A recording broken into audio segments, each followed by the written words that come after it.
Hi there, my name is Megan and welcome back to my channel. Today I'm going to be doing a spoiler-free review of the First Law Trilogy by Joe Abercrombie.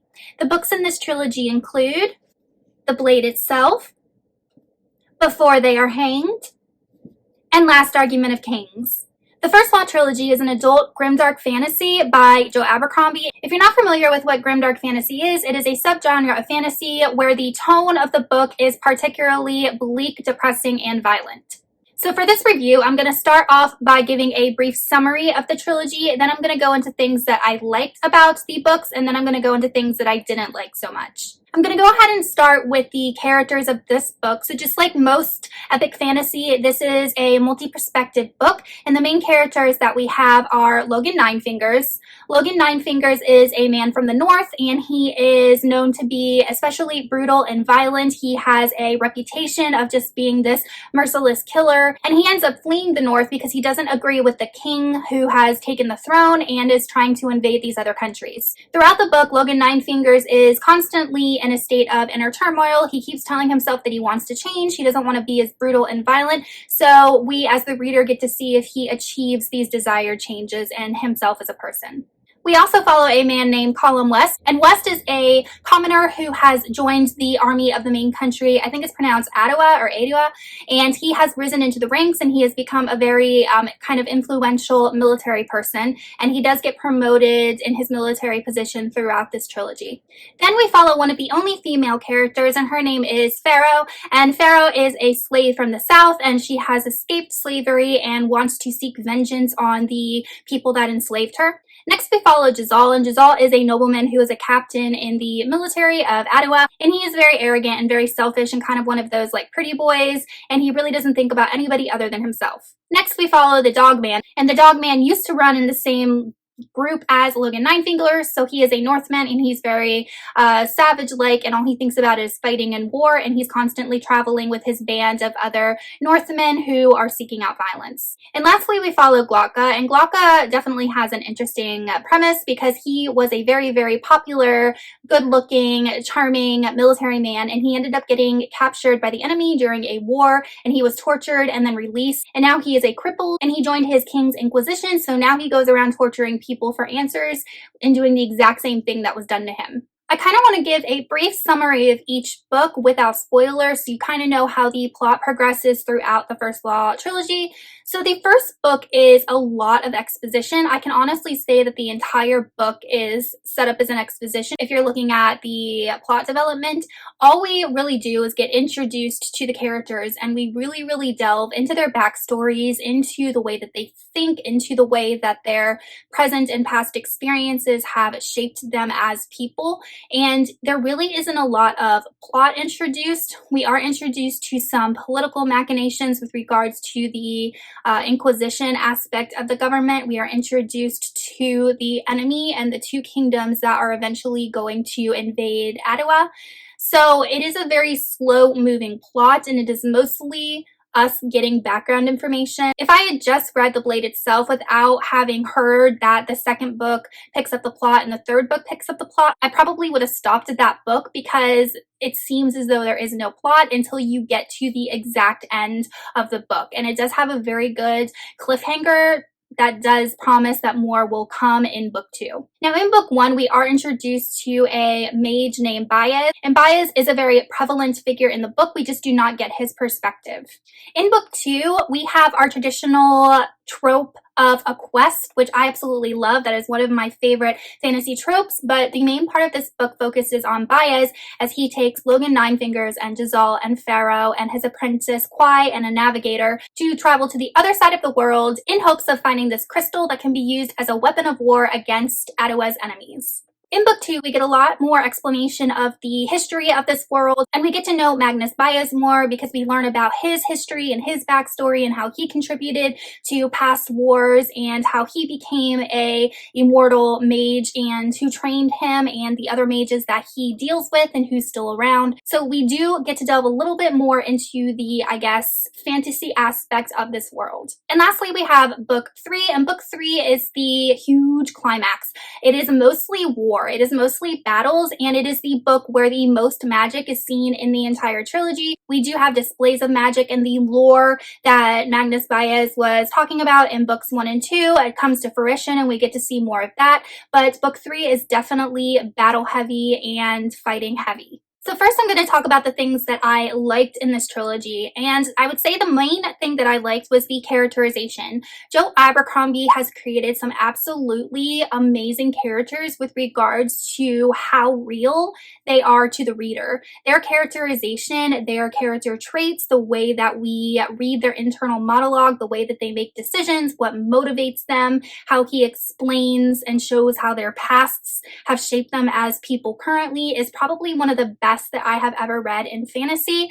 These characters are all very complex to a certain extent. Because this is a grimdark story, these people are all horrible people. You have a man that tortures people for a living. You have murderers. You have a womanizer and a gambler. So the characters are definitely, they're not even flawed. They just are horrible human beings. For me personally, I thought Abercrombie did an amazing job of creating such horrible characters and even making me as a reader like them and sympathize for them. So the fact that I can sympathize with someone that tortures people for a living, innocent people, really shows that Abercrombie wrote these characters really, really well. Because these characters are so different, in book 2, their interactions with one another definitely was really fun to read about because they are just complete opposites of types of human beings. All of them are horrible and selfish, and they have to learn how to look out for one another. They have to learn how to see from others' perspectives and look past faults, and their interactions with one another, how they grew in their group dynamic and how they almost became friends and trusted one another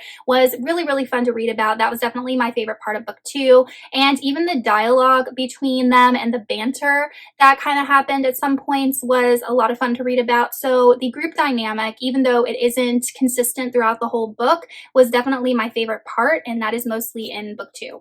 Now I'm going to go on to the things that I didn't like, which is actually going to be a lot longer than the things that I did like, unfortunately. So the first thing that I liked, even though I loved the characterization that Abercrombie gives us in this book, because these characters are just horrible human beings, I really had a hard time finding a character to root for and want to see succeed. When I read a book, there has to be a character that I want to root for. So even if they suck at the beginning, I want to see some sort of growth and change to them at the end. It doesn't have to be a good change. I've read books where the characters start good and then in the end they make mistakes and they're morally gray, and that's totally fine. But these characters, they were very consistent in their faults and very consistent how bad they were. And in book 2, we did see glimmers that showed us that these characters were going to change with regards to Jezal and Pharaoh and Logan Ninefingers. But then by book 3, those glimpses of change that we saw were completely erased and these characters were back to being how they were. So if you're looking for a series that has amazing character growth, this is not the series because these characters do not change at all. Another thing that kind of disappointed me was the role that the magic system had to play in this series. So the magic system is not very prevalent until the end of book 3 when the big battle happens. And because the magic was not prevalent, the magic system was never explained, which was really frustrating for me. And we're introduced to some really cool concepts. We're introduced to obviously the first, second, and third law. We're introduced to what those are and how they can impact our world. We even are told that humans can cross or access the other side, kind of like an underworld. I just wish that there was more elaboration with regards to that. And in book 2, we find out that Pharaoh has something to do with this underworld, and I really wish that that had been expanded upon. And then we get into book 3 where the big battle is happening and Adua is being attacked, and our mage Baez decides to do all of these magic tricks to push the enemy back, and it was just all of a sudden, I don't know how his magic works. I don't know what spells that he did. Minor spoiler here, but basically he just drew a bunch of runes on the floor and then poof, everything exploded. So I felt like that was just a very weak plot device. It was almost like divine intervention. This needs to happen, so I'm gonna have this mage out of nowhere pull this amazing magic and then boom, everyone's going to die. So I feel like the magic system, while it was there in book 3, was mostly there to help the plot progress and to make sure that our main characters won the battle. Another thing with regards to the magic is in book 1, I think it's like the first chapter, we are shown that Logan Ninefingers can talk with spirits. That's not a spoiler because it literally happens on like the first couple pages, but I thought that was going to be expanded upon and that he was going to have a really big role with this magical ability, and yeah, nothing happened with that, which I was so disappointed with because I felt like, why would you introduce that type of strange kind of supernatural ability if it wasn't going to be part of the overall plot of the story? And trust me when I say that it is not, so you might as well forget that he even has that ability. Another thing I didn't like was the lack of payoff in the plot of book 2. So like I said, Baez takes all of these ragtag characters and decides to trek across the world to look for this crystal, which is a weapon of war. And let me tell you, there was absolutely no payoff for that quest. Absolutely nothing happened at the end of that book. It was so disappointing. And the way that that is concluded in book 3 was really frustrating for me because I felt like I wasted a bunch of time reading 400 to 500 pages of plot. There was just absolutely no payoff and no satisfaction in that ending. And finally, I want to get to book 3. So another thing that I really didn't like about book 3 was how battle heavy it was. So this is a Grimdark story, like I said, and it is very violent. So I would definitely say content warnings for graphic violence and crude and vulgar language.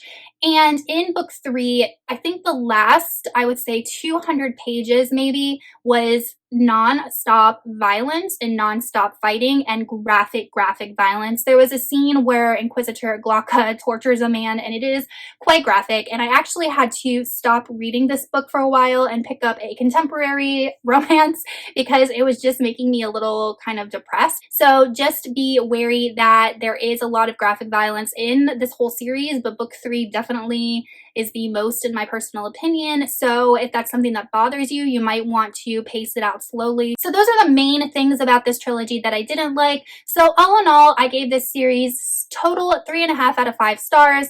Would I recommend it? It depends what your reading tastes are. If you like grimdark fantasy, if you like characters that do despicable, horrible things and don't feel bad about it, then sure, definitely I would recommend it. I feel like this is a series that you should read because it is a staple in the grimdark fantasy genre. I'm not sure if I will be continuing with his spin-off series that I think follows Logan Ninefingers because I just feel like his plots move too slow with regards to the payoff that I get at the end of the series. So I would recommend this series if you want to get into Grimdark or read Grimdark. I do like Joe Abercrombie's writing style. I'm just not sure if I will continue reading his adult work in the future. Alright, you guys, so that is it for my spoiler-free review of the First Law Trilogy by Joe Abercrombie. Let me know in the comments if you have read this trilogy and what you thought about it. If you are not already subscribed to my channel, please go ahead and do so by hitting that subscribe button as well as the little bell icon so you can be notified every time I post new content. I post new videos every Sunday, and sometimes I post bonus videos in the middle of the week. And I will see you soon with another one. Goodbye.